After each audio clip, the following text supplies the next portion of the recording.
O dólar bateu nesta quarta-feira novo recorde histórico. Para o governo é uma variação passageira. Mas quem acompanha esse sobe e desce vive dias de ansiedade. Muita atenção na tela, acompanhando a cotação minuto a minuto. É isso aí, essa taxa, não tem como. Na abertura do pregão, o dólar caiu. Nos primeiros minutos, baixou dos 4,05 de ontem para 4,01. Para analistas, efeito do governo ter conseguido no Congresso manter algumas medidas de corte de gasto. Mas o recuo durou pouco, só alguns minutos, e logo o dólar começou a subir. Antes da 13h, já chegava a R$ 4,15, num dia de muita oscilação.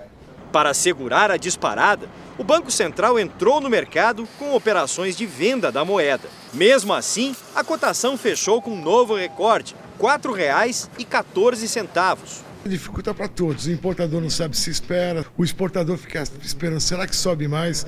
Então o impacto não é positivo. Este economista diz que o câmbio depende da eficiência do ajuste fiscal do governo. Enquanto não resolver o problema do déficit público, o dólar deve continuar subindo.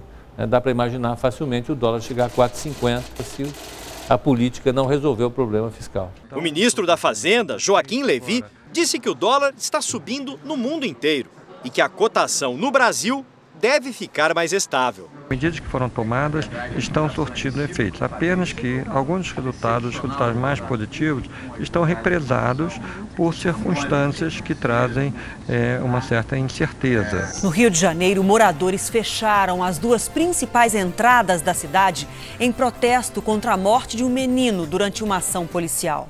A morte de um menino de 11 anos provocou revolta numa comunidade da zona portuária do Rio. 2 vias expressas foram interditadas pelos manifestantes. Quando a polícia chegou, houve tiroteio. Apavorados, alguns motoristas saíram do carro à procura de abrigo. O tiro que matou o menino teria sido disparado por um policial militar da UPP do Caju. A criança chegou a ser socorrida pelos moradores, mas não resistiu ao ferimento. Algumas pessoas invadiram as pistas da Avenida Brasil e interditaram o tráfego. 3 horas após a manifestação, o clima ainda é tenso aqui na zona portuária do Rio. As 2 principais vias expressas da cidade chegaram a ficar fechadas bem na hora da volta para casa. Vários carros da polícia reforçam a segurança por aqui. A Coordenadoria de Polícia Pacificadora abriu um inquérito policial militar para apurar o caso. A Polícia Civil também investiga a morte do menino. O ministro da Fazenda, Joaquim Levy, diz que o Congresso deu sinais de maturidade ao não derrubar os vetos da presidente Dilma a projetos que aumentavam os gastos do governo. 26 dos 32 vetos foram mantidos, entre eles o que barrou o fim do fator previdenciário e a isenção de cobrança de PIS/COFINS para o óleo diesel. Cada um daqueles vetos que foi mantido contribuiu para a gente não ter mais impostos. E o risco da queda de cada um daqueles era o risco de amanhã se ter que entrar no bolso do contribuinte. Ainda falta a análise dos vetos à extensão do reajuste do salário mínimo a todos os aposentados e ao reajuste médio de 56% para os servidores do judiciário. Vamos na próxima reunião concluir, mas nós não sabemos ainda quando será. Para acalmar o mercado e evitar uma nova desclassificação do Brasil pelas agências de risco, o Planalto encaminhou ao Congresso a proposta que tributa 0,2% das operações financeiras. O retorno da CPMF faz parte do pacote fiscal que tenta reverter o déficit de 30 bilhões anunciados para o ano que vem. Com a medida, a expectativa é de uma arrecadação de 32 bilhões por ano. A PEC da CPMF precisa passar por várias comissões e passará pelos plenários da Câmara e do Senado em 2 votações.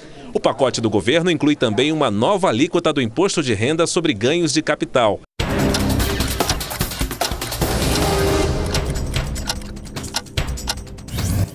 O incêndio atingiu um tanque de gás refrigerado da Transpetro na região metropolitana de Salvador. As operações no terminal foram suspensas. Ninguém se feriu. Em Ceará-Mirim, no Rio Grande do Norte, um piloto ficou ferido na queda de um ultraleve. Ele foi socorrido e não corre risco de morrer. Servidores públicos federais protestaram contra o pacote de ajuste do governo em Brasília. A manifestação teve apoio do Movimento dos Trabalhadores Sem Teto. A polícia impediu a entrada dos manifestantes no prédio do Ministério da Fazenda. O presidente mundial da Volkswagen renunciou hoje após escândalo de fraude em equipamentos para burlar os testes de emissão de poluentes. Martin Winterkorn garantiu que não sabia das adulterações, mas disse que deixa o cargo para ajudar a empresa a recomeçar. A montadora alemã admitiu que usou o sistema em 11 milhões de carros no mundo todo. O presidente da Câmara, Eduardo Cunha, volta a ser citado por novo delator da Operação Lava Jato. O ex-gerente da Petrobras fez acordo de delação premiada e disse que Cunha tinha a palavra final para as indicações na diretoria internacional da estatal.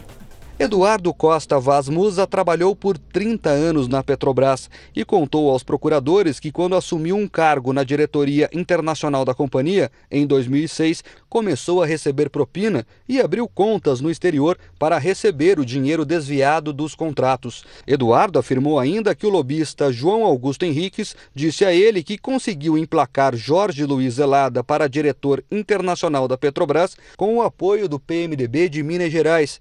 Mas quem dava a palavra final era o presidente da Câmara, Eduardo Cunha. Henriques, que teria indicado Zelada com a intenção de desviar dinheiro da estatal, foi preso na última segunda-feira e é apontado como um operador do PMDB no esquema. Essa é a segunda vez que Cunha é citado na Operação Lava Jato. Em julho, o ex-consultor da Toyo Setal, Júlio Camargo, disse em depoimento à Justiça que o presidente da Câmara pediu 5 milhões de dólares em propina para que um contrato de navio sonda da Petrobras fosse viabilizado. Em Brasília, o presidente da Câmara respondeu às acusações com apenas uma frase. Nunca ouvi falar nesse cidadão, não sei quem é. O que eu ouvi falar, que diz que ouviu dizer, eu não vou ser comentarista de delação. As reportagens desta edição estão no R7 Play.